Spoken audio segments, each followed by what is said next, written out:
Na manhã de 11 de abril de 2026, 2 contratorpedeiros de mísseis guiados da Marinha dos EUA fizeram algo incomum enquanto transitavam pelo Estreito de Hormuz. Eles ativaram seu sistema de identificação automática, o equivalente marítimo de um navio anunciando sua localização exata para o mundo inteiro.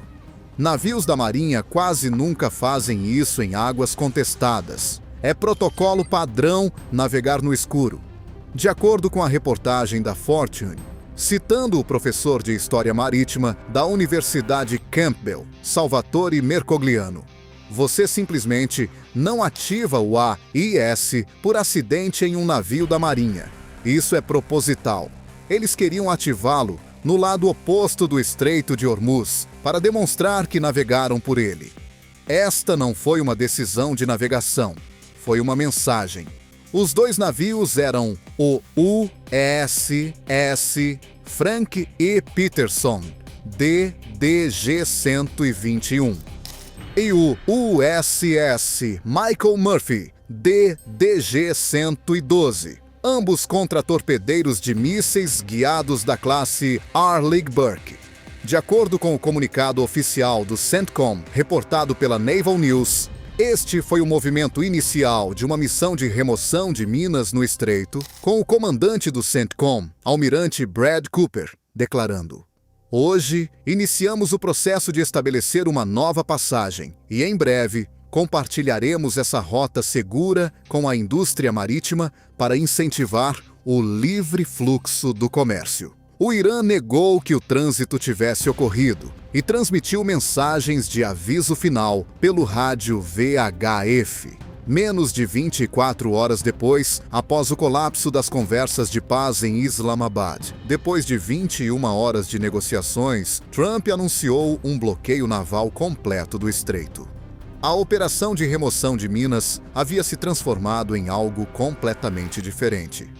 A razão principal pela qual o Estreito de Hormuz tem estado efetivamente fechado desde o início da guerra não é o poder naval iraniano. É um problema que nem mesmo o Irã consegue resolver. De acordo com a reportagem do New York Times, citada pela Defense Scoop, as forças iranianas são incapazes de localizar todas as minas que colocaram no estreito e não têm capacidade para removê-las. O CGRI colocou essas minas rapidamente, usando barcos pequenos, operando sob condições de segurança operacional, que significaram registros mínimos. De acordo com a análise da Army Recognition sobre a doutrina de guerra de minas do Irã, os tipos implantados provavelmente incluem minas de contato ancoradas, minas de influência ativadas por assinaturas magnéticas ou acústicas, minas de fundo parcialmente enterradas no sedimento, e potencialmente minas à deriva, que se moveram com as fortes correntes de maré do Golfo para longe de suas posições originais. A geografia amplifica o perigo. Conforme reportado pela Army Recognition, o estreito se estreita para aproximadamente 21 milhas náuticas, em seu ponto mais estreito, com as faixas de navegação reais muito mais estreitas, empurrando cada petroleiro para o mesmo corredor previsível. De acordo com a reportagem da Wikipedia sobre a crise de Hormuz, o CEO da ADNOC de Abu Dhabi, Sultan Al-Jaber, declarou em 9 de abril que aproximadamente 230 petroleiros carregados estão esperando dentro do Golfo sem poder sair. Aproximadamente 20% do petróleo e gás natural comercializados mundialmente passa normalmente pelo estreito, traduzindo-se diretamente no aumento de preços que os mercados absorveram desde 28 de fevereiro. A escolha dos contratorpedeiros de mísseis guiados da classe Arleigh Burke para o trânsito inicial por Hormuz foi deliberada e vai muito além da remoção de minas. De acordo com a análise da Army Recognition sobre a operação, os navios Arleigh Burke são combatentes de superfície multimissão equipados com o sistema de combate Aegis, capazes de rastrear e neutralizar ameaças no ar, na superfície e sob a água simultaneamente. Seu papel principal no trânsito inicial não era remover fisicamente as minas. Isso requer equipamento diferente. Mas estabelecer que navios de guerra americanos podem operar no estreito, mapear o ambiente e estabelecer as condições para a fase de limpeza técnica que se segue. De acordo com a declaração do CENTCOM, reportada pela Naval News, forças americanas adicionais, incluindo drones submarinos, se juntarão à missão nos próximos dias. O drone submarino que chega a Hormuz é, de acordo com a Defense Scoop, provavelmente o veículo submarino não tripulado Knife Fish, construído pela General Dynamics. Conforme reportado pela Defense Scoop, o Knife Fish é especificamente projetado para detectar, classificar e identificar tanto minas enterradas quanto minas em ambientes de alta densidade, enquanto opera dentro do campo minado como um sensor externo, mantendo o navio hospedeiro com segurança fora da zona de perigo. A Defense Scoop relata que a Marinha implantou os 2 primeiros pacotes operacionais de contramedidas de minas Knife Fish, com o USS Santa Bárbara e o USS Canberra, de San Diego.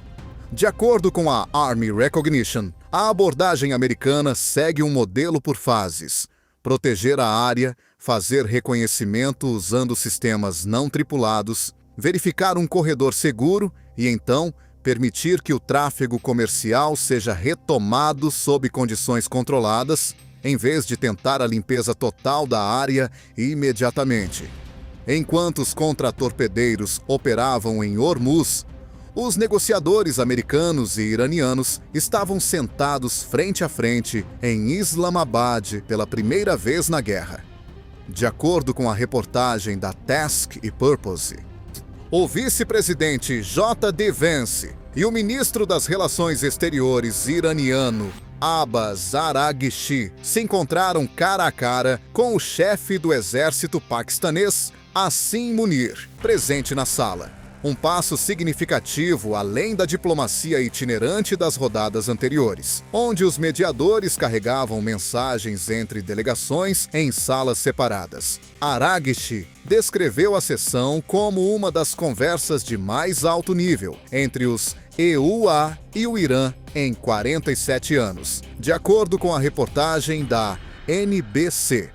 As duas partes negociaram por mais de 21 horas em múltiplas rodadas, com o Financial Times da Grã-Bretanha reportando um breve impasse e depois uma retomada.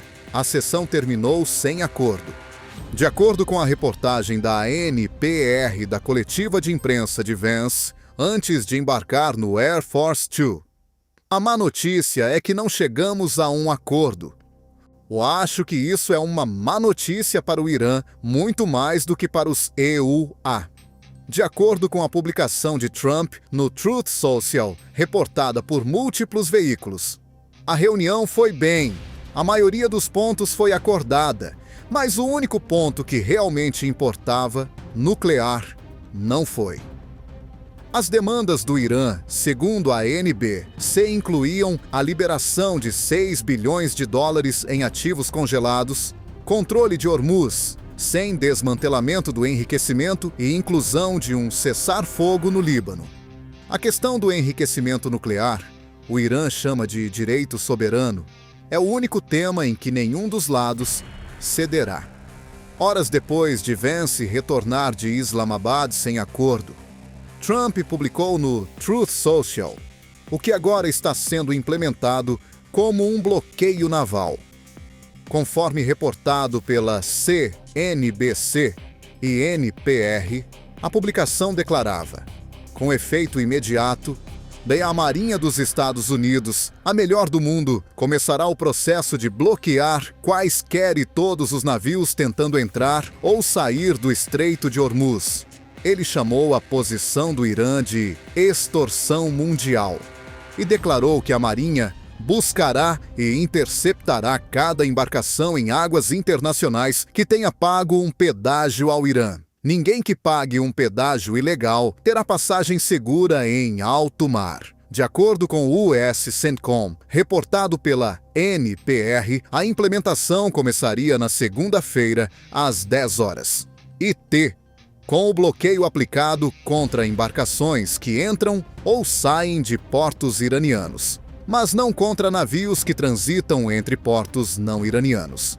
De acordo com a CBS, citando a Lloyd's List Intelligence, pelo menos 2 embarcações já pagaram taxas iranianas em yuan chinês por passagem segura garantida. A Lloyd's List descreveu o CGRI como operando um regime de pedágio de fato, exigindo que as embarcações apresentem documentação completa, obtenham códigos de autorização e aceitem a passagem escoltada pelo CGRI através de um único corredor controlado. De acordo com a NBC, os mercados de petróleo reagiram imediatamente. O petróleo bruto americano subiu 8% para mais de $104 por barril. O Brent saltou 7% e os futuros de ações caíram acentuadamente. O bloqueio destinado a pressionar o Irã está simultaneamente pressionando os mercados globais.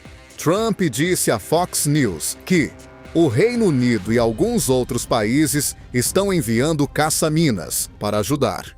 Isso foi imediatamente contradito. De acordo com a CBS, um porta-voz do governo do Reino Unido declarou que o Reino Unido continua apoiando a liberdade de navegação e não participará do bloqueio.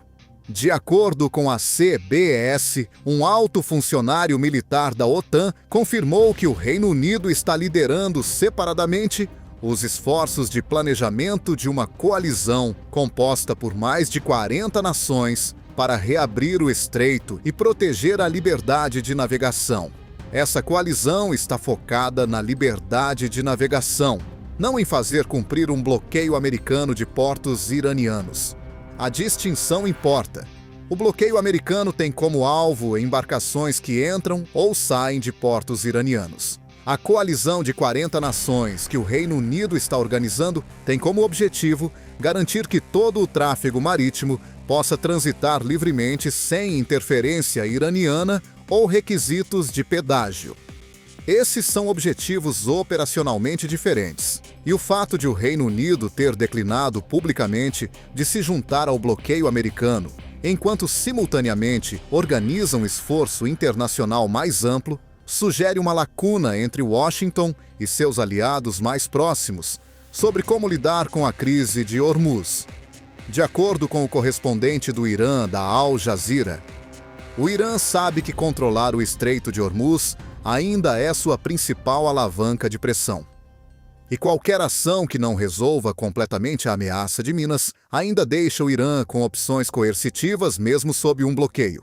A resposta do ministro das Relações Exteriores, iraniano Araghchi Nuriez, conforme reportado pela NBC.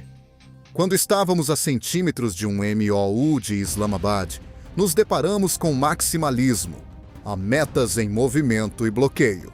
Ele chamou as conversas de intensivas e disse que o Irã participou de boa fé. O ministro das Relações Exteriores do Paquistão, Ishaq Dar, descreveu as conversas como intensas e construtivas e instou ambos os lados a manter o cessar-fogo. O status do cessar-fogo agora é incerto. Estava condicionado à reabertura de Hormuz, o que não ocorreu. Um desenvolvimento separado complica o cenário. De acordo com a NBC, as avaliações de inteligência dos EUA sugerem que a China planeja fornecer novas armas de defesa aérea ao Irã nas próximas semanas.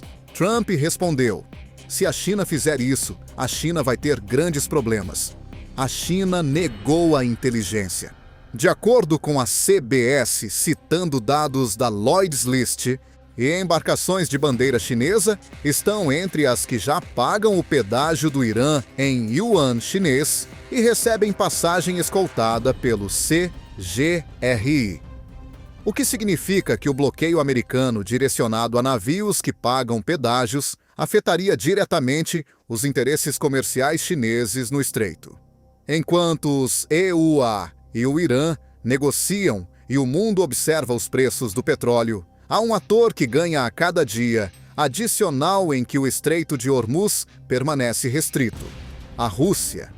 Quando Hormuz está efetivamente fechado e o petróleo bruto Brent é negociado acima de $100 por barril, o teto de preço do G7 sobre o petróleo russo, fixado em $60 por barril, torna-se praticamente inaplicável. Os compradores europeus e asiáticos, desesperados por suprimento, se veem forçados a ignorar os mecanismos de sanções que anteriormente estavam dispostos a fazer cumprir. A frota fantasma da Rússia, construída precisamente para contornar as restrições ocidentais, está operando em um ambiente onde os governos ocidentais estão menos dispostos a fazer cumprir a conformidade com o teto de preços quando precisam de energia. Há também uma dimensão de longo prazo. A Rússia investiu pesadamente durante anos na rota do Mar do Norte, o corredor marítimo ártico que conecta a Ásia e a Europa sem passar pelo Oriente Médio. Cada semana em que o Estreito de Hormuz permanece como um ponto de estrangulamento disputado e cheio de minas, torna a rota do Mar do Norte comparativamente mais atraente para os importadores de energia. A Rússia cobra taxas de trânsito pelas passagens árticas possibilitadas por seus quebra-gelos nucleares. A ironia é que a estratégia do Irã de usar Hormuz como alavanca coercitiva está acelerando exatamente o processo. A diversificação para longe das rotas energéticas do Oriente Médio, que reduziria permanentemente o valor estratégico do ativo pelo qual o Irã está lutando para controlar. Aqui está o estado das coisas em 12 de abril.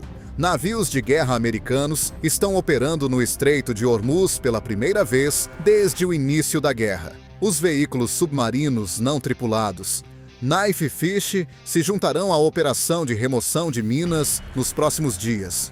Um bloqueio naval americano de portos iranianos começa na segunda-feira às 10 horas IT. O petróleo está a $104 por barril. As conversas de Islamabad entraram em colapso. O cessar-fogo está em suspense. E 230 petroleiros ainda estão esperando dentro do Golfo, incapazes de sair por um estreito, onde ninguém tem certeza de onde estão todas as minas. O estreitamento de 21 milhas é, como observa a Army Recognition, praticamente o epicentro para os mísseis modernos.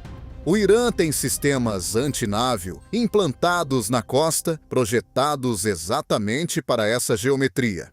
Navios de guerra americanos fazendo cumprir um bloqueio nesse ambiente contra um exército que tem se preparado exatamente para esse cenário há décadas não é uma operação de baixo risco. Vance partiu, dizendo que entregou uma proposta muito simples e que veremos se o Irã aceita. Araghchi disse: a inimizade gera inimizade. O próximo movimento é do Irã. Se isso acontece em uma mesa de negociações ou no próprio estreito, determinará se essa escalada rompe o impasse ou aprofunda. Até a próxima! Este vídeo é baseado em relatórios publicamente disponíveis e declarações oficiais. A situação está se desenvolvendo rapidamente. Sempre verifique com as fontes mais recentes.